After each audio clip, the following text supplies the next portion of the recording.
got it? All right. So I guess I'll start again. Just want to thank the three of you for your help with this 2-year project. Tim, it was your idea. I don't know how you got it, but you've made my life a little bit stressful, but it's all been worth it. And Francesco, I appreciate all the work you've put in. And Coach, just thanks for being Coach. So Well said. we'll just open it up from there, and feel free to say what you want. I want to thank all of you for everything you've done for this. I know how much effort and work it's been to do this. And when Mitch told me about it, I said, "Oh, I think you need this." And they did it, and it's because it wouldn't have happened without you two guys and this guy. It would not Absolutely. have happened. And we appreciate it. We're here. We're just fortunate to have been here. It's a great place to coach, a great place to live, and we had some great fans all over northern New York, and then of course our student body. So it was an ideal place to coach and to be and to work. Maxey Hall, I think, is as nice as any facility in the country at this stage. Coach, I don't want to date you, but it's 50 years old now. Maxie is 50 years old, and I know you opened the place up. You're absolutely right.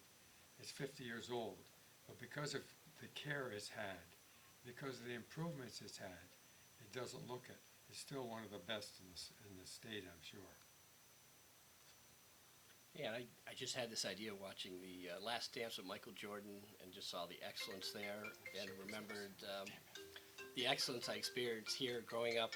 I lived across the street, and this was my playground. And sometimes I had to sneak in here when they wouldn't let high school students in, but I always found a way in here. And just being here for the first few minutes, to quote the great Marv Levy, where else would you rather be than here right now? It's just great to feel the energy and the joy running into former players, and it's terrific. We all get to feel 40 years younger for a few hours, so it's great.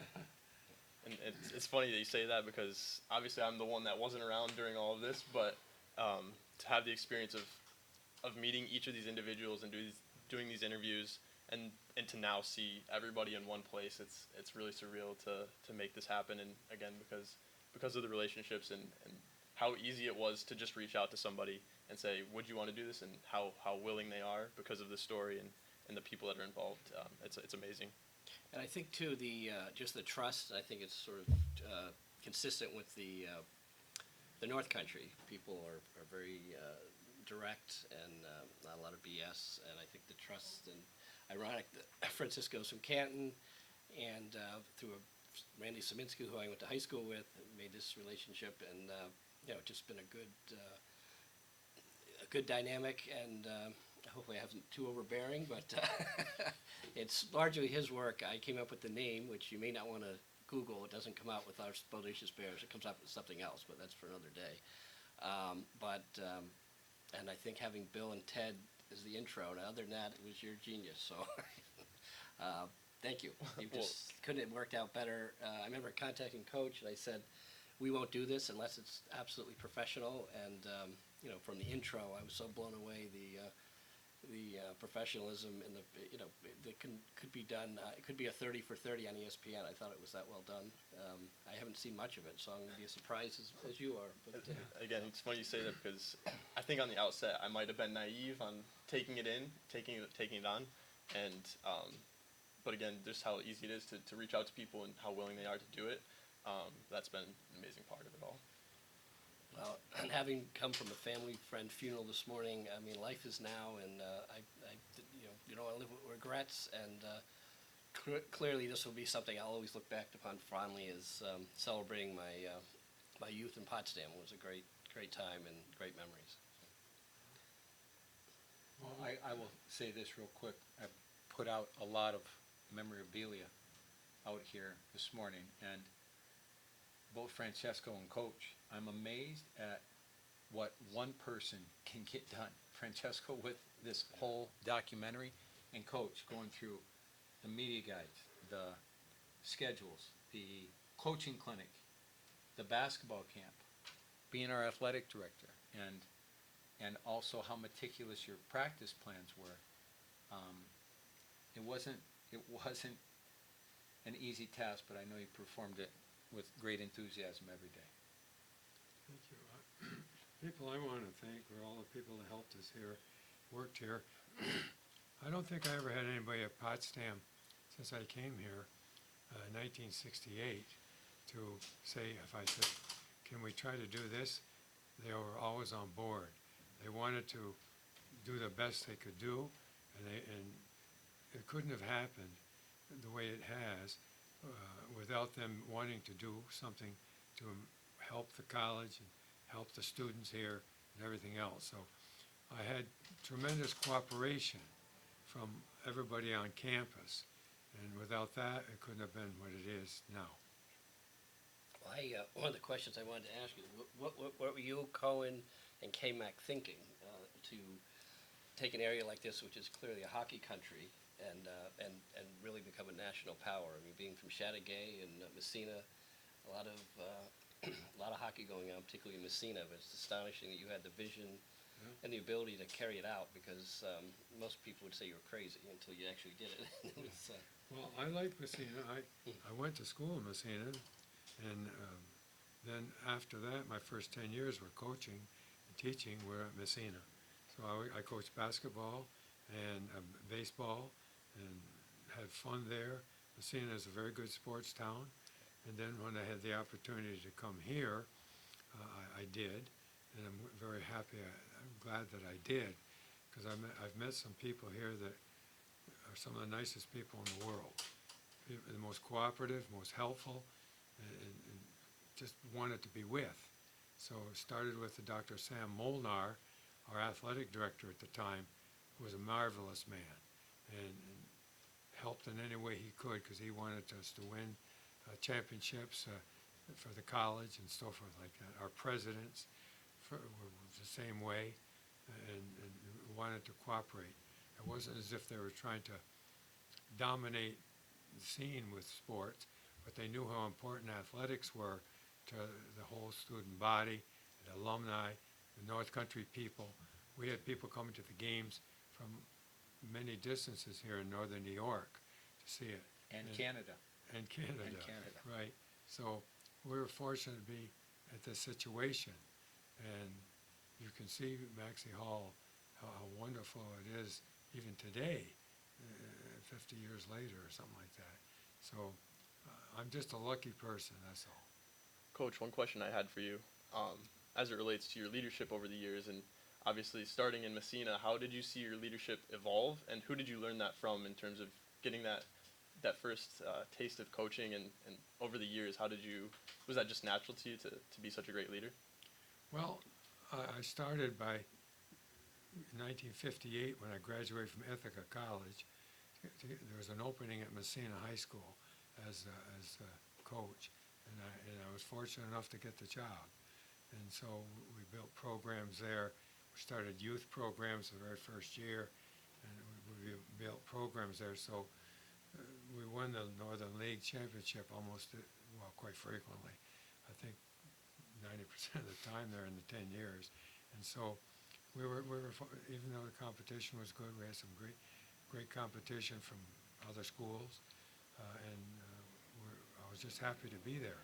But then when the opportunity to come to Potsdam, this Dr. Sam Molnar, who was just a fantastic person, asked me to come over to Potsdam and work, and I did. And I was extremely happy here too, and fortunate, because from the president on down to everybody that worked here at Maxey, helping, it was just so cooperative. I don't think I ever had anybody say the word no to me at Potsdam. If I wanted to do this as far as improve the program, yes, we're going to help you, because and it really helped because of the national championships and conference championships and stuff. The people in northern New York started to support us tremendously. We'd come to games here in northern New York, and they'd be coming from 50, 60 miles to watch the game, and from Canada and stuff like that. So I was very fortunate to be where I was. And I want to thank everybody that had anything to do with it. Everybody I worked with here that I asked for anything or They wanted to be cooperative and helpful and kind, and that's what they are. I remember my first year here, 85, 86, when we won the national championship. And I remember going down to Glens Falls. I don't think we watched a minute of basketball because of everybody coming up to you and congratulating you and that type of thing. But it was the end of the season. I thought, okay, it's been a long season. We have a chance to breathe.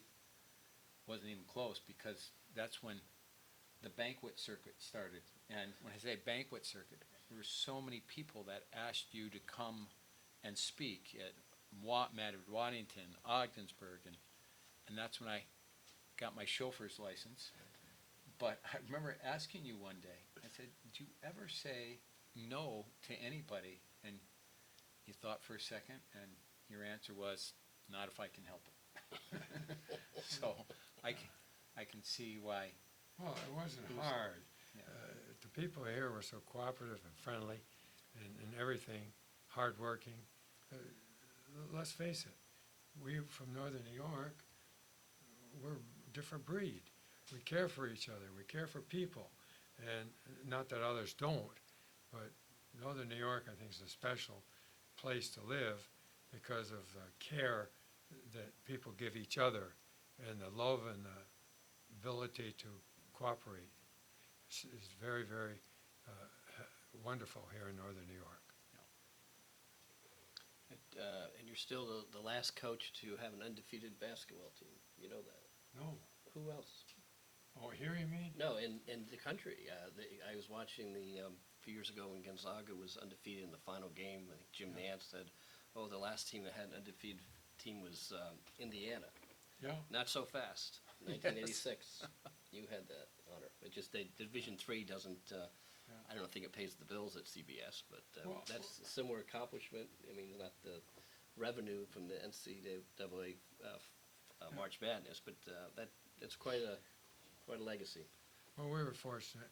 Yes, when we won the 64 games in a row, I think the only team that had done more than wins in a row in NCAA men's basketball divisions 1, 2, or 3 was UCLA under Coach Wooden, and the second longest winning streak in divisions 1, 2, or 3, I think, is Potsdam. It's not bad company.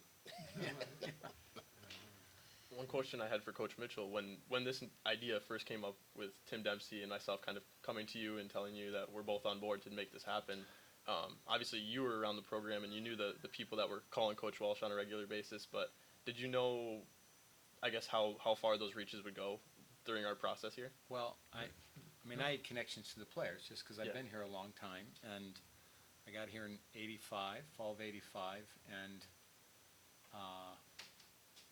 sharing an office with him for 6 years. That phone would ring constantly, and his signature line was, "When I retire, I'm going to be a recluse. No phones, no nothing." But the coach's ability to make everybody feel part of the success, from the president of the college to our custodial staff here in Maxey Hall,